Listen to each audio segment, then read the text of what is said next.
the United States of Women! Now, I know you all have had a busy, packed, full day, very inspiring, right? And hopefully our conversation will live up to the hype. Yeah. But before we begin, of course, I want to take a moment to just acknowledge what has happened in Orlando. That even as we gather here today and we talk about the challenges that women face, we have to remember those that we lost in Orlando, as well as those who are injured and all of their loved ones, and know that we will all continue to keep them in our thoughts and prayers.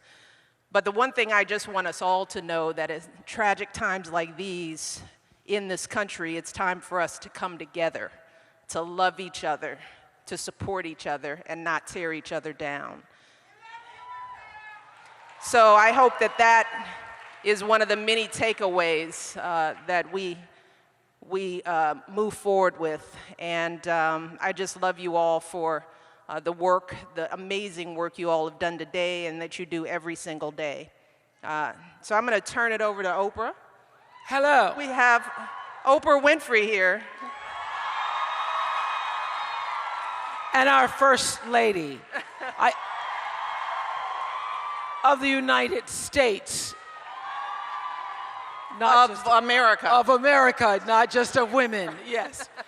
So I think that the fact that I've been watching this being streamed all day, and the fact that there are men here, women here of all ages, young women, maturing women, and all walks of life is a move in the right direction. Would you not say? Absolutely. I'm just proud of all the work that's been done here. So I agree.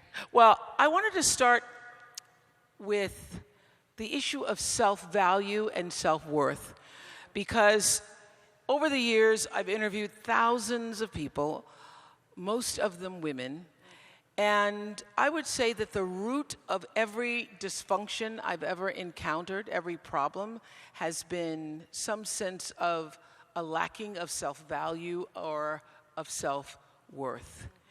And I know that we all know that we live in a world where you are constantly being bombarded by images that encourage you to be liked, literally, and it's a lot to live up to.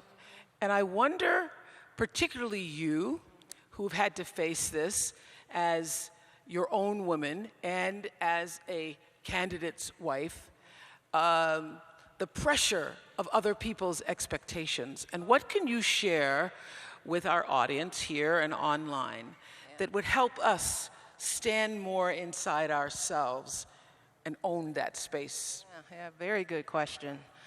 Well, you know, one of the things that I tell my mentees, I tell my daughters, is that our first job in life as women, I think, is to get to know ourselves. And I think a lot of times we don't do that. We spend our time pleasing, satisfying, looking out into the world to define who we are, listening to the messages, the images, the limited definitions that people have of who we are. Mm-hmm. And that's true for women of color. For sure, there is a limited box that we are put in. Yeah. And if we live by that limited definition, we miss out on a lot of who we are. But it takes taking the time to know who you are to be able to deal with the onslaught of negative messages that you're bound to get. So for me, I came into this with a pretty clear sense of myself. And some of that comes with age, some of that comes with experience, some of that comes from being fortunate enough to have been raised by a loving mother, strong, focused, and a father who loved me dearly. So I fortunately came into this situation with a really clear sense of who I was. So when you hear the smack talking from outside the world, it's easy to sort of brush that off because I know who I am. You know. But when you came in, there were the world's expectations. There were other expectations. What did you really expect? You know, it's interesting. I really tried not to limit myself by expectations. Right, because I mean, nobody even in grows up thinking I'm going to be a first lady. Absolutely not. Yeah. You know, and as you all know, when Barack was talking about running, I was like, are you crazy? I mean, would you just like chill out and do something else with your life? So I was working hard to try to get him to do the other thing. So whatever that was. So yeah, absolutely. It wasn't something that I could have planned for, could have expected from myself. But one of the things I knew, because people asked all throughout the campaign, what are your issues going to be? What are you going to be like as First Lady? And I said, I have to wait until I get there to figure out what that's going to feel like for me. Right? I specifically did not read other First Ladies' books because I didn't want to be influenced by how they define the role. I knew that I would have to define this role very uniquely and specifically to me and who I was. So I came in thinking about who I wanted to be in this position and who I needed to be for my girls, first of all. So you remember, you know, Malia and Sasha were little itty bitties when we came into office. I mean, it still moves me to tears to think about the first day I put them in the car with their Secret Service agents to go to their first day of school. And I saw them leaving, and I thought, what on earth am I doing to these babies? So I knew right then and there my first job was to make sure they were going to be whole and normal and cared for in the midst of all this craziness. And then I started to understand that if I was going to protect them, I had to, number one, protect myself and protect my time. So I knew going into this role that I didn't want to waste any time, that any time I spent away from my kids, and I actually took this on even before I became First Lady. Even as a lawyer, as a vice president at a hospital, one of the things I realized is that if you do not take control over your time and your life, other people will gobble it up. If you don't prioritize yourself, you constantly start falling lower and lower on your list. Your kids fall lower and lower on your list. So by the time you got here, you knew how to do that. I knew how to do that. I think that's one of the number one issues with women. You know, I never, in all my years of interviewing, have ever heard a man say, you know, I just don't have the time. I just don't. I don't find a way to balance. You know why? Because they don't have to balance anything. Yes, yes. Sorry. You know, and I hope that that is changing, but so many men don't have to do it all. So how did you figure it out? You know, I've read the story, I'm sure many of you have heard the story of early on, you were going to a job interview and you took Sasha with you to interview. Oh, yeah. Yeah. We never heard, did you get that job? I did. Well, okay. I did. I was the vice president of community outreach for the University of Chicago Hospital. And I got that job because I didn't compromise. Because before working at that job, I was working as an associate dean. I had Malia. Barack was in the U.S. Senate. So I was basically, you know, mothering part-time on my own. I had a full-time job, so I tried part-time. I've talked about this before. I tried part-time because I thought I have to figure this out. I have to be able to pick the kids up. I've got to be able to do all this. So tried part-time. So only thing I found out from part-time was that you just get paid part-time.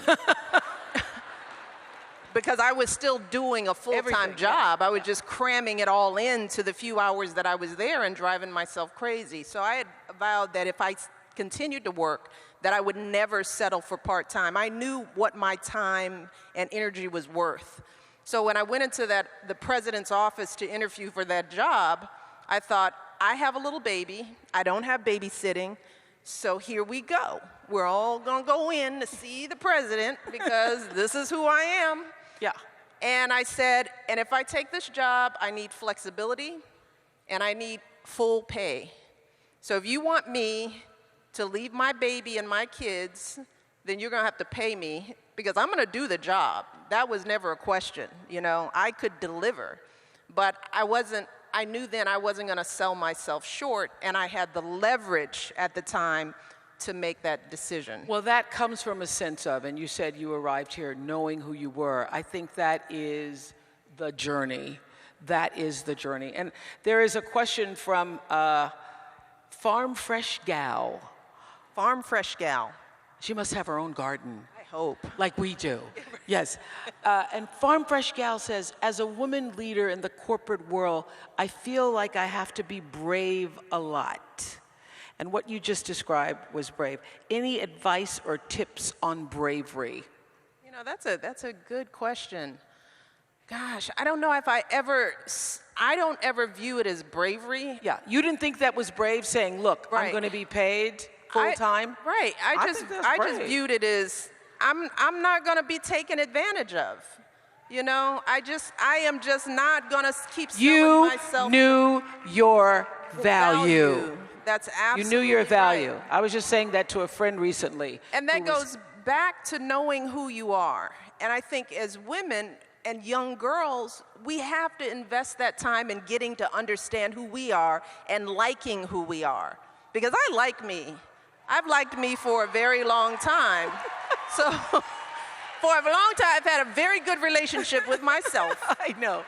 And we all like ourselves in here, but you gotta work to get to that place. And if you're going out into the world as a professional and you don't know who you are, you don't know what you want, you don't know how much you're worth, then you have to be brave. And then you have to, you have to count on the kindness and goodness of others to bestow that goodness on you when you should be working to get it on your own because you deserve it. Because you know your own value. Know your own value, absolutely. Okay, so when you're saying, I know who I am, and I'm telling you, it's the thread that runs through everything. It's the thing that allows you to stand in your own truth. And one of the things for years that Maya Angelou used to say to me is, baby, you need to know that you alone are enough. You alone are enough. So how do we get there? You were there, you've loved yourself a long time. What is that process? Yeah, I think it's different for everyone. And I can't say that I've loved myself for a long time, but there was a journey to get there. And some of it starts as a young girl when you confront your first bully, the first time somebody calls you out your name, as we would say. The first disappointments and failures that you have, how do you deal with that? What support systems do you set up for yourself?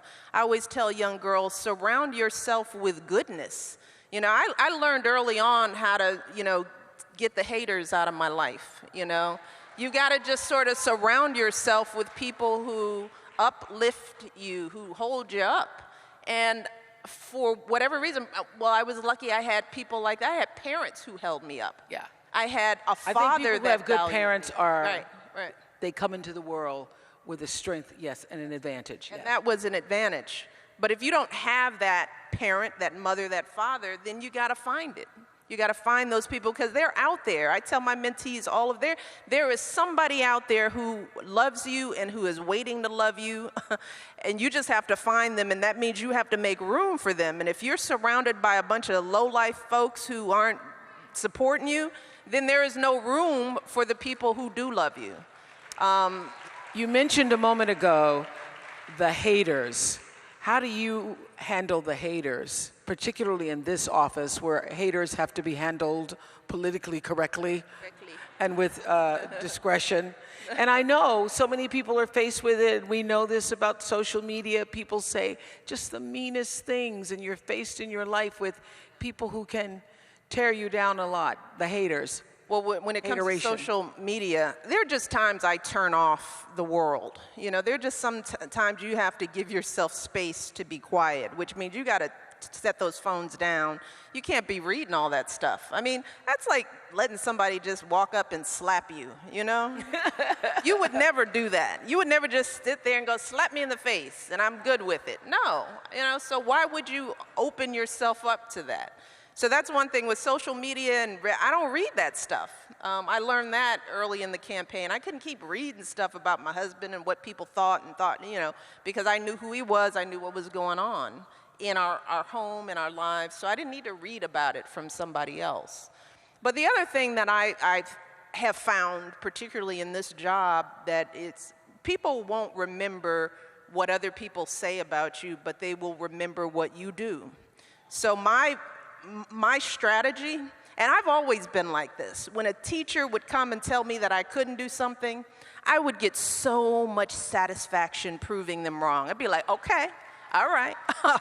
Oh, you don't think I'm going to do X, Y, and Z? Well, I'm going to be the best X, Y, Z you can imagine. So when it came to this role, I just said, you know, let me just be First Lady. Let me wake up every day and work hard to do something of value and to do it well and to do something consequential and to do something that I care about, and then let that speak for itself. And that would shut up the haters, because I would have a whole portfolio of stuff that defined me, because it's what I did, not what you called me.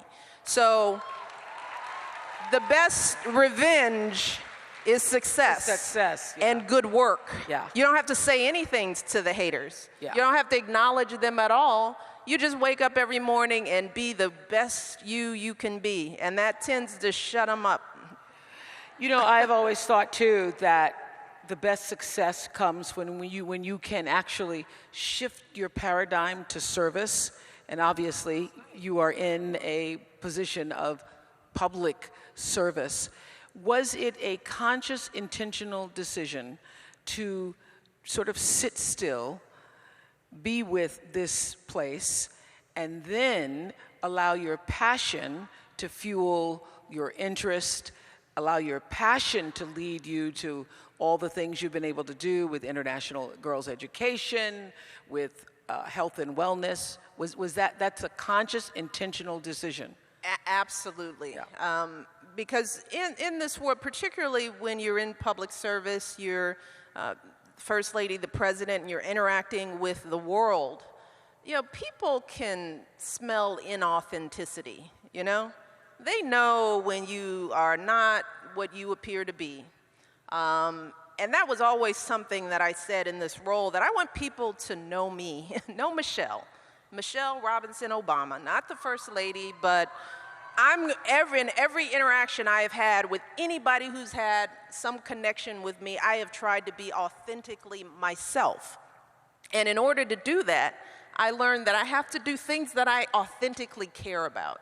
Because if I fundamentally deep down have a belief in the cause and it moves me, then I'm gonna be excited about it. That excitement is gonna be conveyed to the people that I'm trying to reach. It's not gonna be a heavy lift. You know, that's why people say, how can you speak in front of all these people and do this every day? Look, I get energy from people, and not everybody in politics, in public service are people. Barack and I really do.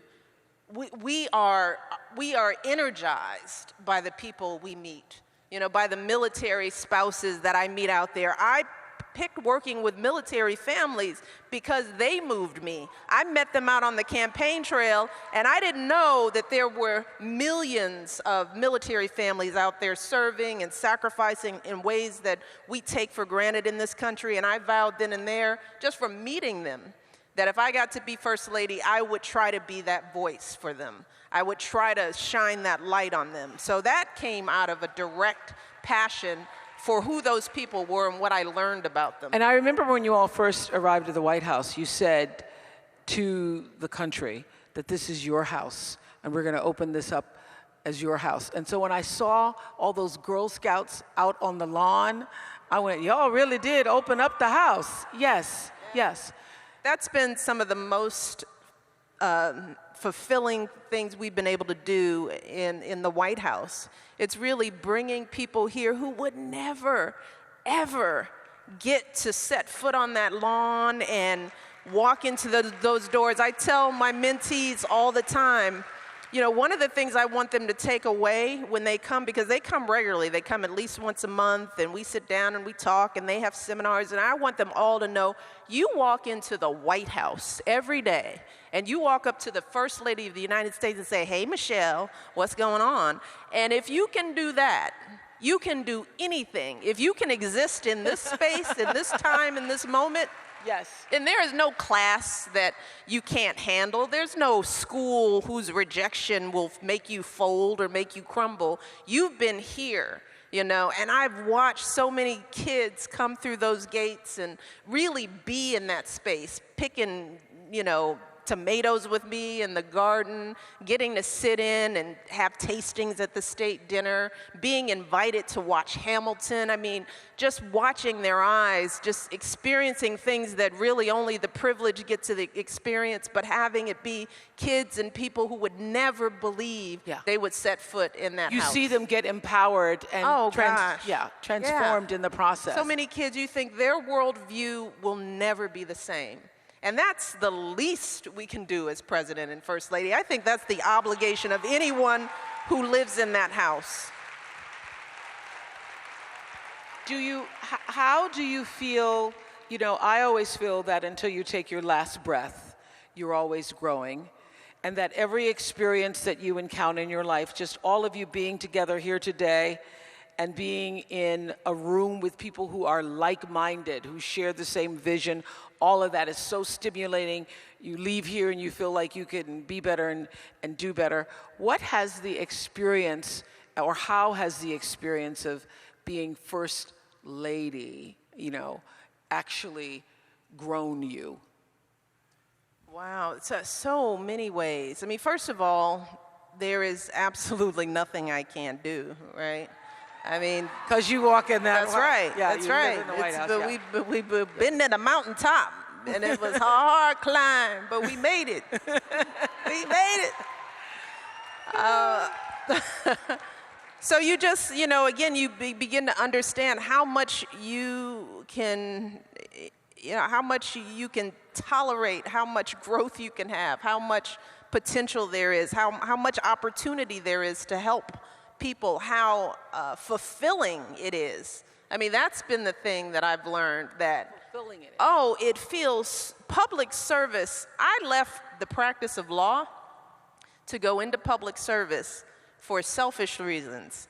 I wanted to be happy and feel good every single day. I wanted to wake up inspired and ready to do something greater than myself. And that's what service and giving and, you know, that's what this room means to so many. Yes. And I just want to make sure that when people leave here, they don't go back into their isolation, that they don't go back to their phones looking down, because this relationship isn't enough. You know, you need to have people in your lives that you're connecting with, that you're helping. I mean, there's nothing that makes me feel better than knowing that I helped to change somebody's life. Oprah, you know this more than anyone else. And if you're doing that every single day, the haters, the doubters, none of that matters. Yeah.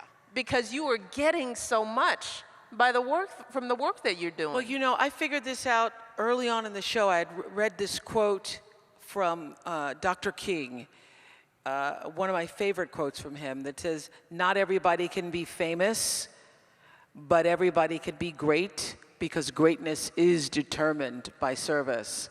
And I literally I used that quote to help me shift the way I saw the platform of television. Instead of like, oh, I'm on TV, how do I use that platform as a platform of service? Amen. Is what I did, yeah. Yeah, we know, and you did that pretty well, too.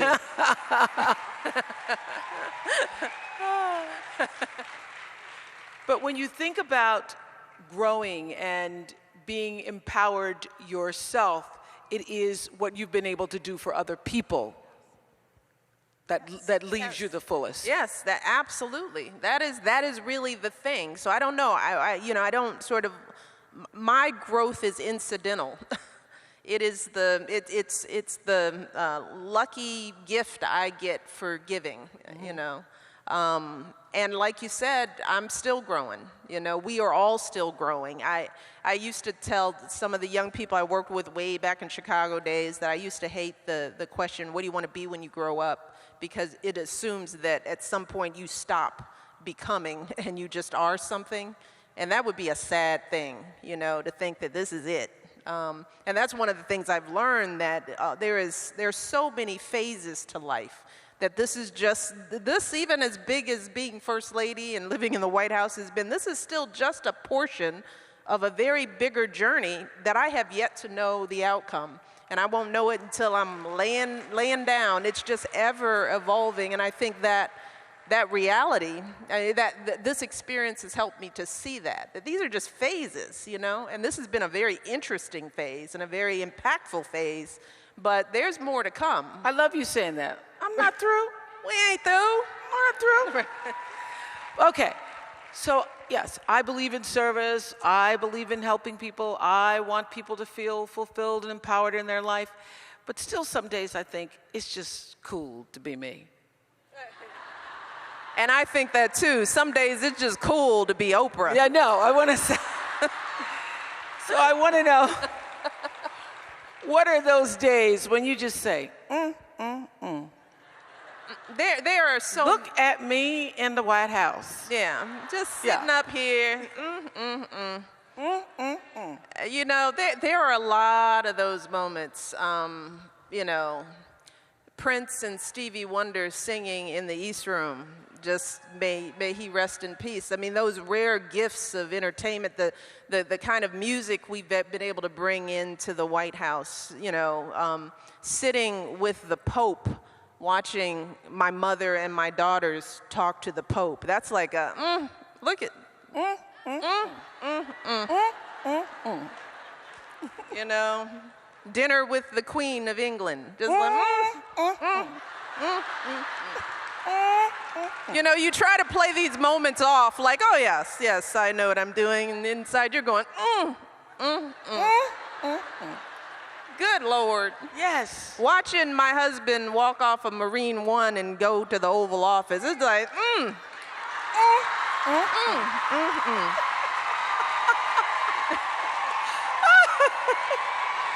and you know he's got that walk, right? I know.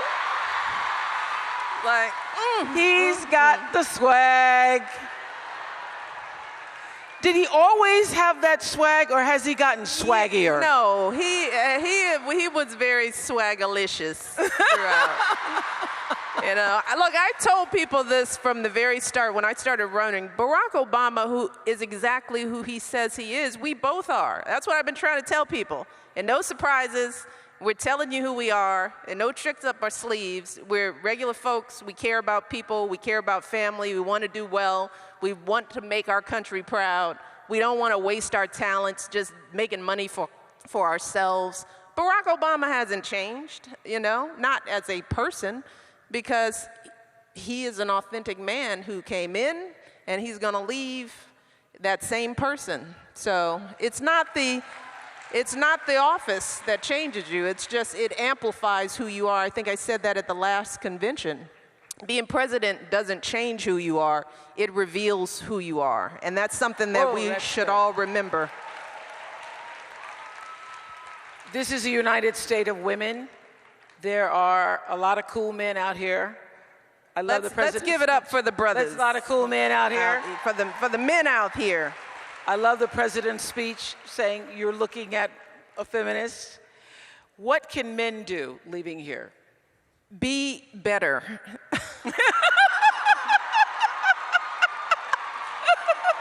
Be better at everything.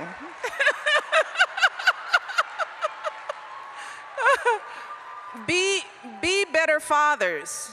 Good Lord, just being good fathers who love your daughters and are providing a solid example of what it means to be a good man in the world and showing them what it feels like to be loved.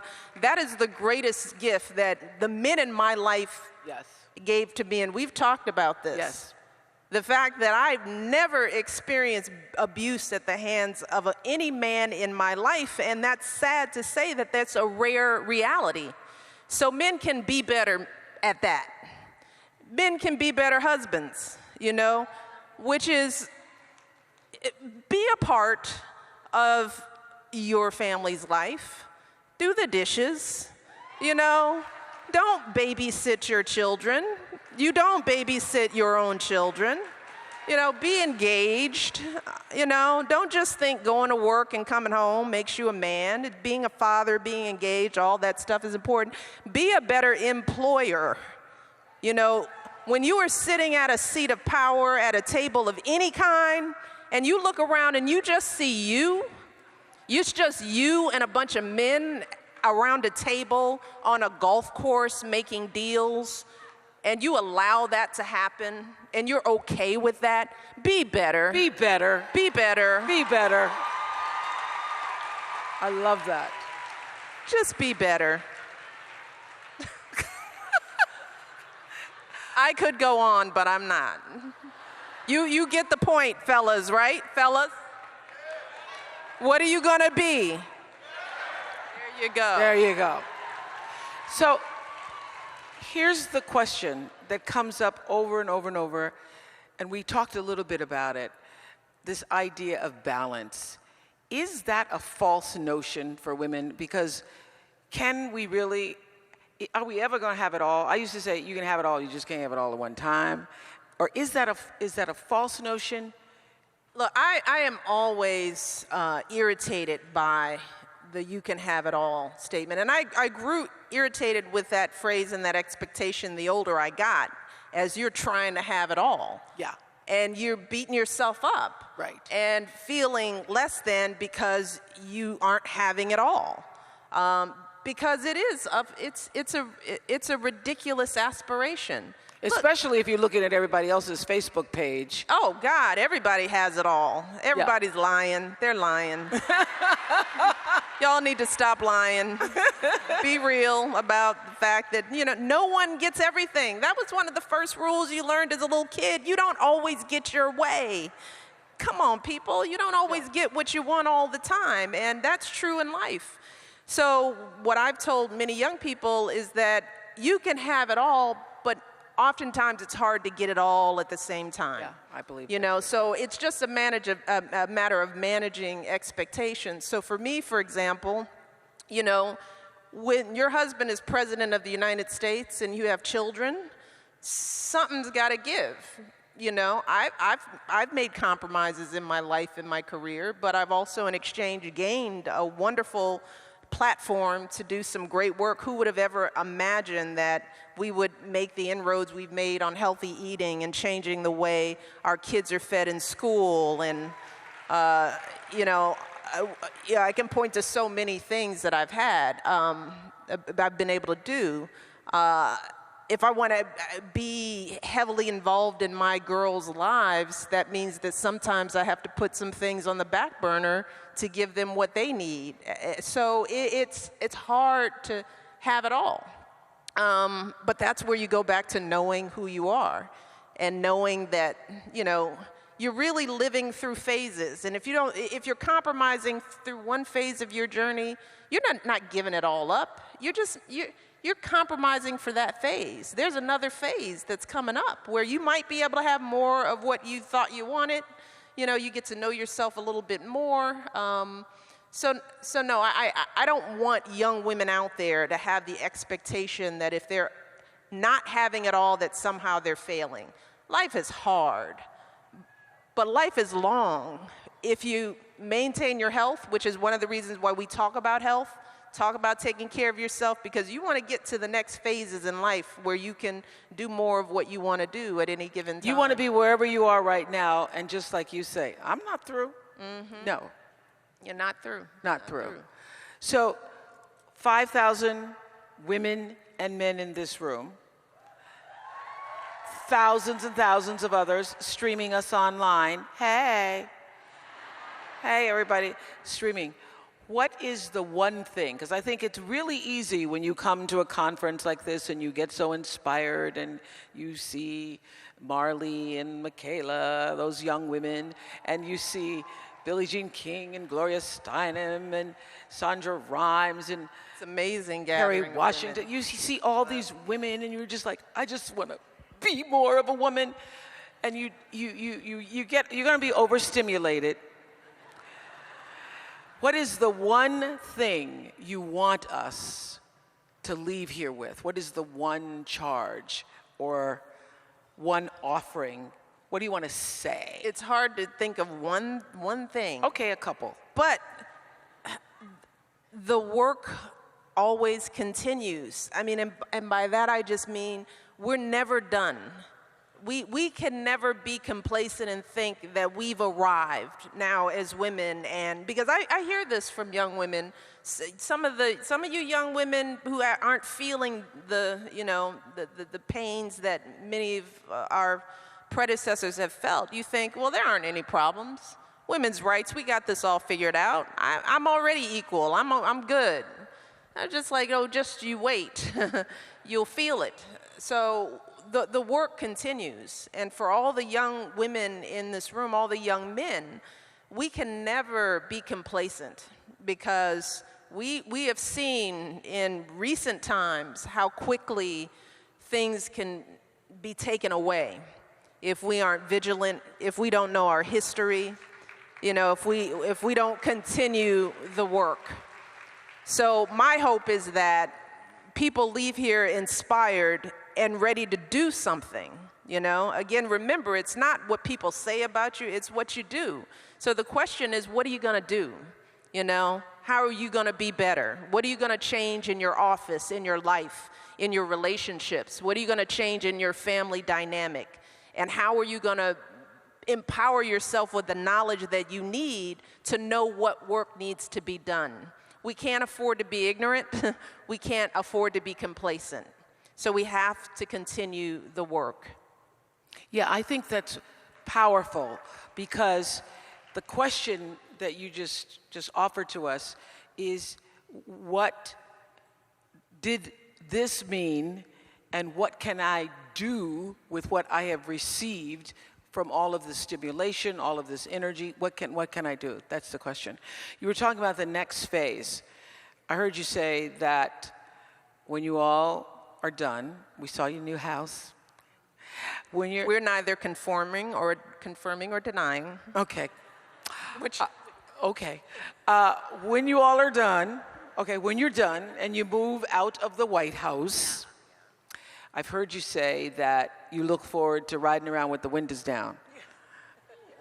Well, you're still going to be Michelle Obama. Yeah. And we're going to know who you are. And it won't matter how many baseball caps you put on. We're going to say, hey, Michelle. Hey, Michelle.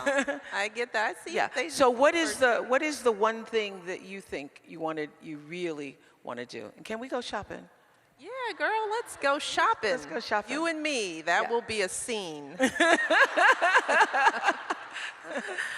It's what? You want to go shopping with us? Want to go shopping with us?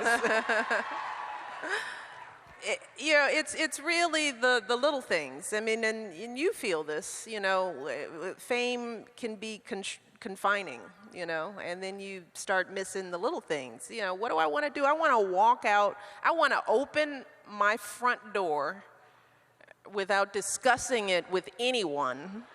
And I want to walk out that door and just walk. Just want to walk by myself, or with a semblance of feeling like I'm by myself, because that's what you learn how to do. It's like, I'm alone with 800 people walking behind me. But I've learned how to, I'm by myself. But I want to walk down a street. I want to sit in a yard that is not a national park. I do want to, drop in into Target. I want to, I want to go to Target again. I've heard so many things have changed in Target. I tell my friends they're going to have to give me a re-entry training. Yes. To like, okay, what do you do at CVS now? How do you check out? It's like I've been living in a cave. But it's the small things, fresh air. In the White House, you can't open a window. Sasha opened her window once. There were calls. Shut the window. It never opened again. So it's the little things that you miss. The things that we all just take for granted. Take for granted. I won't even ask for anonymity, but because I think that's forever gone. Yes. But one of the things that I've learned is that if you just flow into a pattern of life with people, they give you space to come in. That's happened at my kids' school and the places where I go and work out. You know, once people get used to the fact that you're going to be there, It's the first lady. then it's sort of like it's over. It's like you do it a few times, it's like it's the first lady, you know. So I hope to find a way to seamlessly work my way into a normal life. And it's going to take time, but I'm going to slowly. It's going to happen. And we're going to go shopping. We're going to shop. We're going to shopping. And you will leave here most proud of. You know what, truly, I am most proud of my daughters. You know, I mean, I could go down the list of my initiatives, and we have done a lot, changed the way our kids eat. We've supported military families. We made that conversation part of the community. The work that we're doing on girls' education will be something that I do for the rest of my life. This is all work that will continue. It is there. Those problems won't be solved in my lifetime.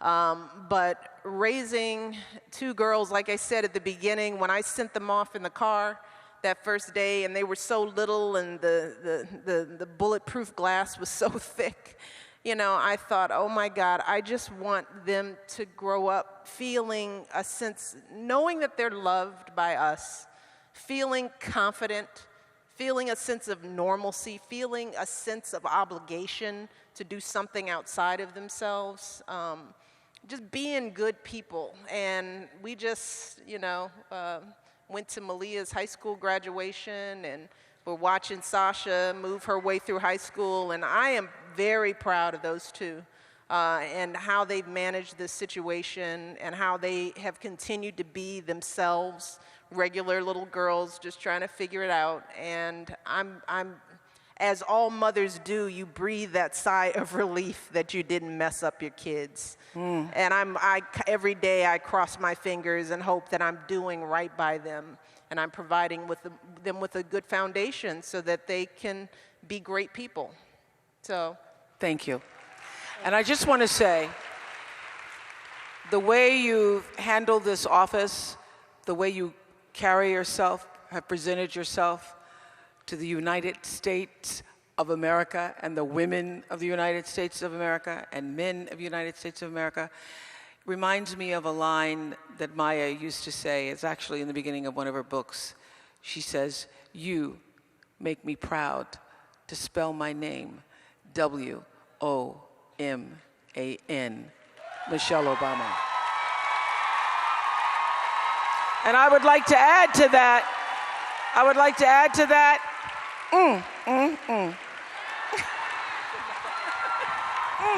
Miss Oprah Winfrey! I love you.